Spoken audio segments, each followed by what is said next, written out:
Sir, ഈ സിനിമയിൽ ചിലപ്പോഴൊക്കെ പോലീസ് മർദ്ദനത്തിന് വിധേയനാകുന്ന കഥാപാത്രങ്ങളെ ഞാൻ അവതരിപ്പിച്ചിട്ടുണ്ട്. പക്ഷെ അതൊക്കെ ക്യാമറയ്ക്ക് മുന്നിലുള്ള അനുഭവമാണ്. പക്ഷെ ജീവിതത്തിൽ അത് ഒരുപാട് നേരിട്ട ഒരാളെന്ന നിലയ്ക്ക് അടിയന്തരാവസ്ഥക്കാലത്ത് നേരിടേണ്ടി വന്ന ക്രൂരമായ പോലീസ് മർദ്ദനം, ലോക്കപ്പിലെ ആ ഭീകരമായ രാത്രികൾ, പിന്നീട് ജയിൽവാസം, ഇതെല്ലാം ശേഷം ആ ചോര പുരണ്ട ഷർട്ട് ഉയർത്തിപ്പിടിച്ച് നിയമസഭയിൽ അങ്ങ് നടത്തിയ പ്രസംഗം ചരിത്ര പ്രസിദ്ധമാണ്. ആ ഷർട്ട് അന്ന് അങ്ങ് ഇന്ന് സൂക്ഷിക്കുന്നുണ്ടോ? ഇപ്പം എൻ്റെ കയ്യിലില്ല. ഇപ്പം എൻ്റെ കയ്യിലില്ല. പക്ഷെ അതുവരെ ഞാൻ സൂക്ഷിച്ചിരുന്നു.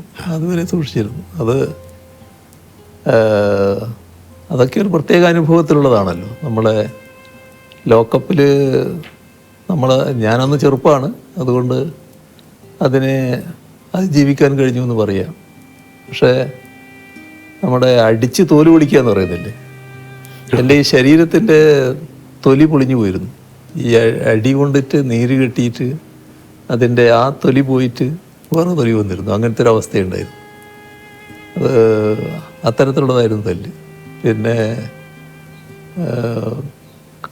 ഈ ഒരു മിന്നലിങ്ങനെ വരും. ഈ അടി ഈ ഭാഗത്തൊക്കെ കൊണ്ടാൽ കണ്ണിൽ ഒരു മിന്നുന്ന പോലെ തോന്നും. അങ്ങനെയൊക്കെയുള്ള തല്ലായിരുന്നു അത്. വളരെ വളരെ കടുത്ത മർദ്ദനമായിരുന്നു.